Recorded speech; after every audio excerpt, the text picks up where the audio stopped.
In 2017, a journalist asked Alain Delon whether he believed Romy Schneider was waiting for him somewhere. He did not pause.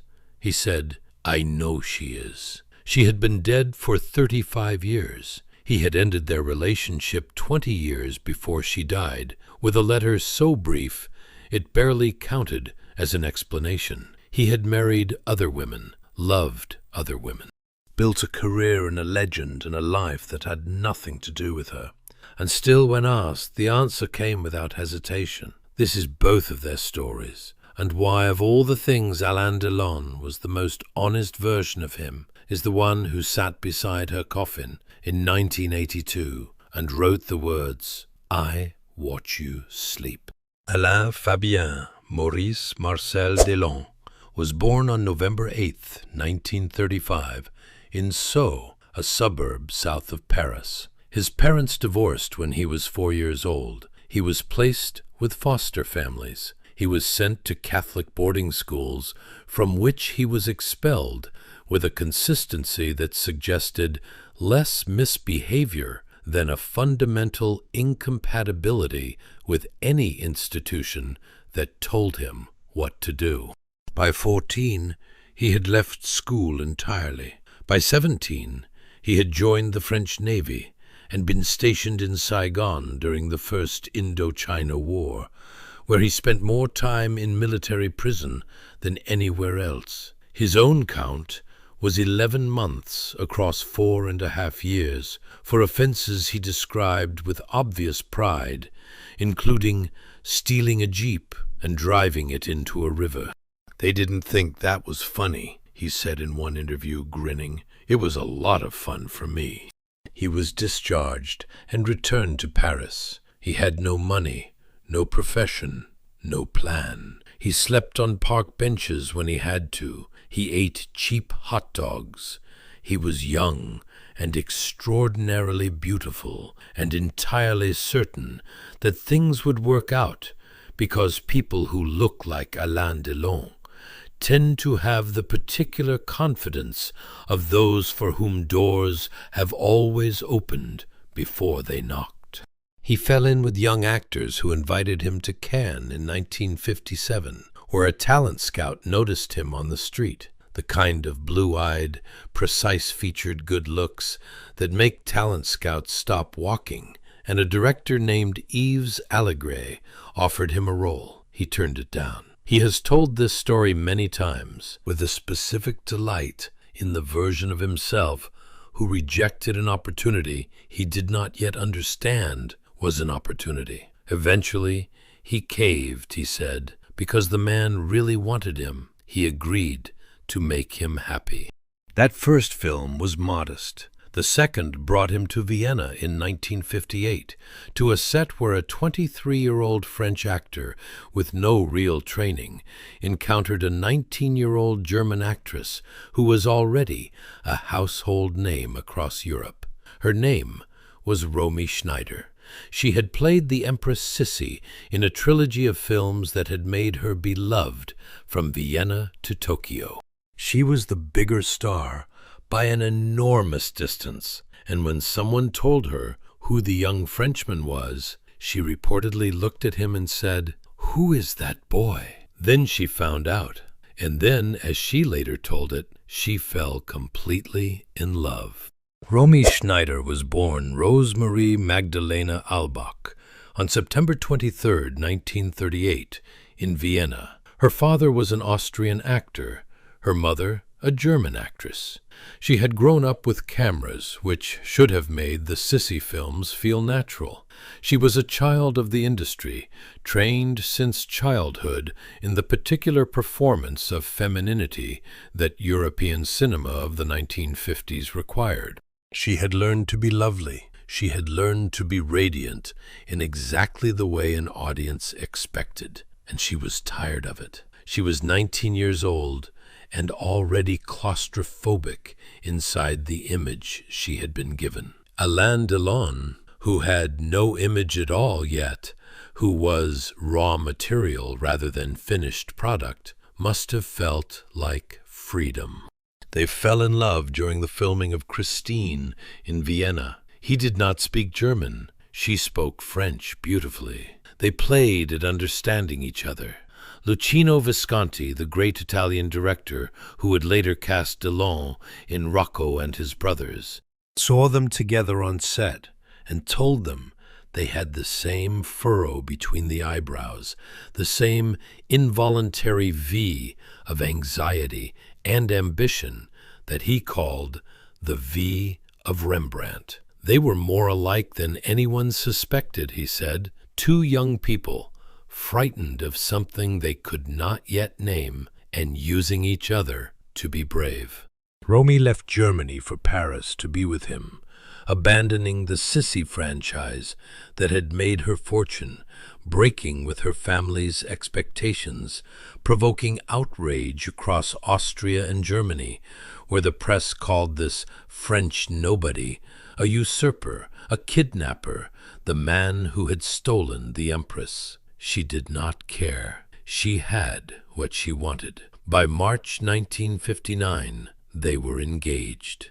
Photographed on the terrace of the Hotel Eden Rock at Cannes, with the particular incandescence of two beautiful people who have recently done something reckless and are not yet sorry. She called him Grandpa, her private name for him, as absurd as his name for her. Two people inventing their own language for the space between them. They were together for 5 years. Then in 1963, Delon ended it in a letter. The letter was brief. It was not the kind of thing you hand to someone you have spent 5 years calling Poupée. It announced that he had moved on to another woman, Nathalie Barthélemy, already expecting his child. He was done. That was the communication. Romy learned in this way, from a piece of paper, that the most important relationship of her life was over. She has described the moment in various interviews over the years, and always with the same quality of disbelief, not at the ending, but at the method, that this was how he told her, a letter after 5 years. The career Delon built in the aftermath of abandoning Romy Schneider was one of the most extraordinary in the history of European cinema, and it was built almost entirely on his ability to embody the kind of man who leaves. Tom Ripley in Plein Soleil, the psychopath who assumes another man's identity with a coolness that is more disturbing than any violence.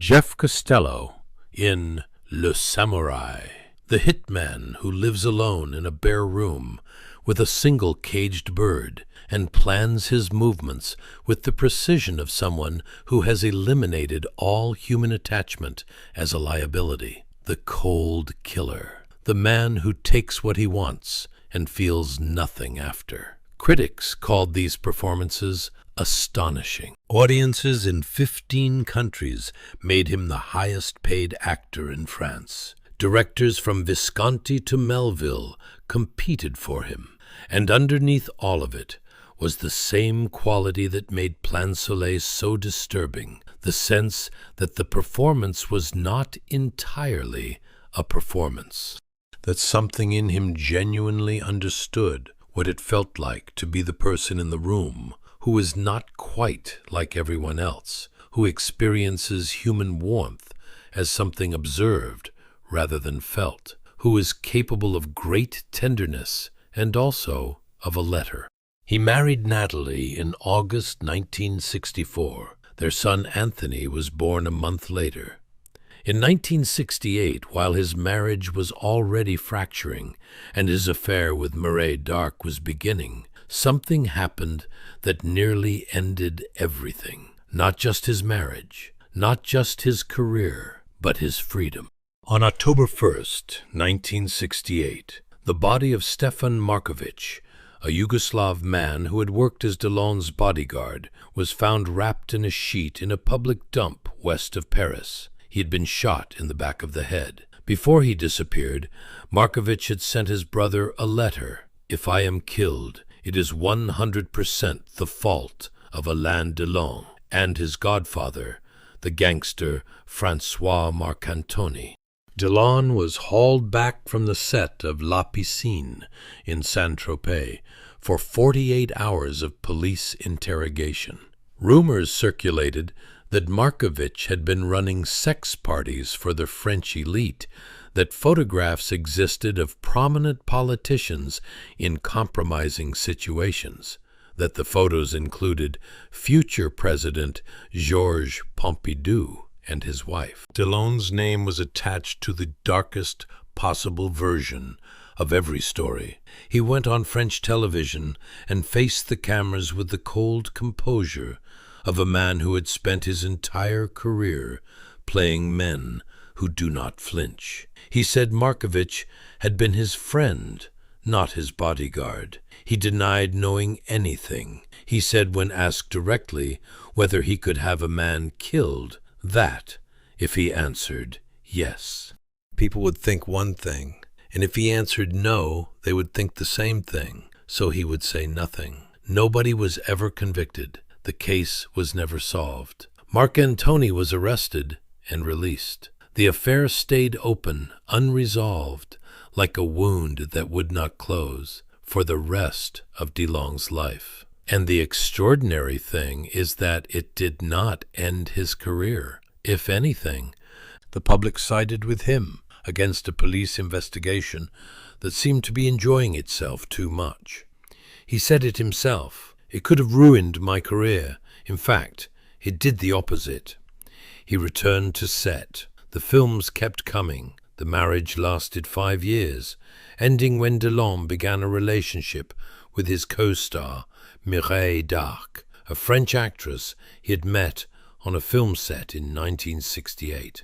He left Natalie for her. His ex-wife would later say in interviews that Romy Schneider's shadow had never left their marriage, that Delon's grief over the ending with Romy was a constant presence in their home, even as he was the one who had ended it. He had missed her, Natalie said, even while he was with her. In the summer of 1968, Delon and Romy were cast together in La Piscine, a thriller set in Saint-Tropez about jealousy and desire and what happens when the past will not stay in the past.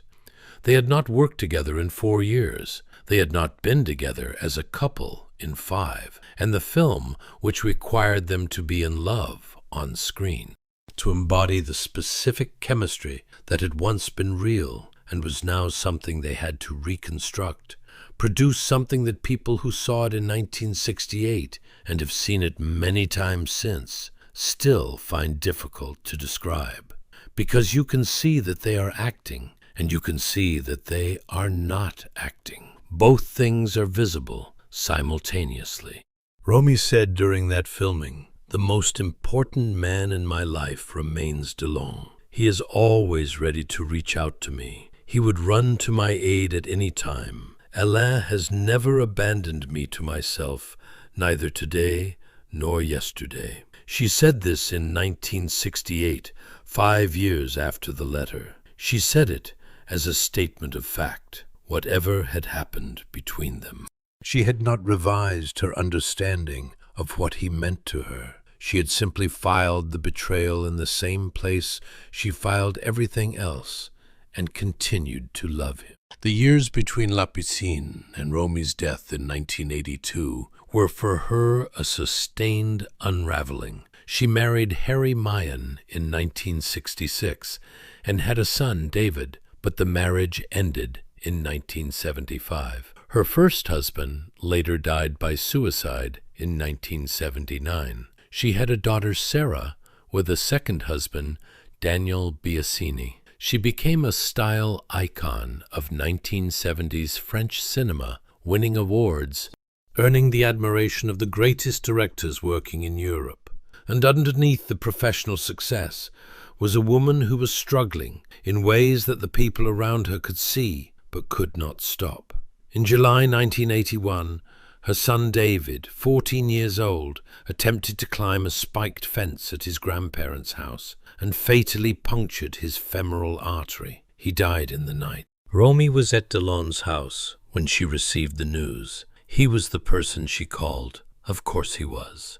She never recovered from David's death. She had a kidney operation in the months that followed. She was found dead on May 29th, 1982, in her Paris apartment of cardiac arrest. She was 43 years old. Her funeral was paid for by friends because her finances had been destroyed by the years of illness and grief. Alain Delon arranged the funeral.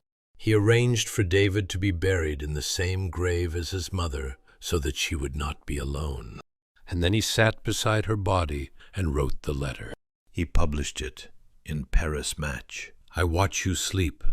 I am with you at your bedside. You will say goodbye, the longest of goodbyes, my poupée. He described her face. He wrote, I do not watch the flowers, but your face, and I think you are beautiful, and never, perhaps, have you been so beautiful. He went back to the beginning of them. He wrote about the set in Vienna, about learning French and German simultaneously, about the day they asked each other who had fallen in love first, and counted to 3 and answered together, both of us, at the same time. He wrote, what am I guilty of? Not guilty, no, but responsible. I am. Because of me, it was in Paris that your heart the other night stopped beating. That sentence, he held himself responsible for her being in Paris, for the chain of events that had begun with his letter in 1963, his departure, his marriage to another woman, a chain that had left Romy Schneider 20 years later in a city she had originally come to for him, without the person she had come to be with, and without her son, and finally, without herself. He was not confessing to having killed her. He was doing something harder than that. He was acknowledging the full weight of a consequence that takes 20 years to fully arrive. He carried a photograph of her for the rest of his life. When he received the honorary Palme d'Or at Cannes in 2007, 25 years after her death, he stood at the podium and said he wanted 25 seconds of silence for an exceptional woman, an immense actress who had left them. He said her name. He asked for the applause. People in the audience wept. He said, for you, meine Puppele. In 2017, a journalist asked him if he believed Romy was waiting for him somewhere. He said, I know she is. Mireille d'Arc, the woman he had left his wife for, was with him for 15 years, from 1968 to 1983, by far the longest relationship of his adult life outside of Romy. She called him Mimi. He described her as his best friend. When she died in August 2017, the same month, the same week he had been born, he said she had been his closest companion for most of his life, and that the world was smaller without her. A week before she died, he had missed her at a book signing and not understood why. She had already been sick. He did not know it was the last time. After Mireille, there was Rosalie van Bremen, a Dutch model 31 years younger, with whom he had 2 more children, Anushka in 1990 and Alain Fabien in 1994. They separated in 2001. His son, Alain Fabien, later gave an interview saying his father had been physically violent with his mother on more than one occasion, a claim Delon denied and sued over. The relationship between father and son was deeply estranged for years. The public image and the private reality, as they so often are, were different documents. He had suffered a stroke in 2019 and been treated for lymphoma in 2022. By the final years, he was at his estate in Douchy in the Loire Valley. With his animals, he loved animals with a consistency that seemed, in retrospect, to be the thing he was most straightforwardly good at. He had cats, he had dogs. A dog named Lubo was specifically named in his death announcement. Listed alongside his 3 children, as one of the beings at his side when he died. He was known for his campaigns for animal rights. He was, in the end, more reliably present for animals than he had been for most of the people in his life. Whether this reflects well or badly on him is a question that has no clean answer. He died at home on August 18th, 2024. His 3 children, Anthony, Anushka, and Alain Fabien, were with him. The announcement said he passed peacefully, surrounded by family. Within hours, the social media accounts dedicated to Romy Schneider began posting the same image, the 2 of them at Cannes in 1959, young and incandescent, on the terrace of the Eden Rock a few months after their engagement, with the whole of the next 65 years still ahead of them, and neither of them knowing what it would cost. The caption on most of them was some version of the same idea: he had gone to find her. After 42 years, he had gone. What does it mean to call someone the love of your life after they are gone? In Alain Delon's case, the statement is both obviously true and obviously insufficient. It is true because the evidence is everywhere: the letter, the photograph he kept for 40 years, the 25 seconds of silence at Cannes, the 8 words in 2017, "I know she is waiting for me."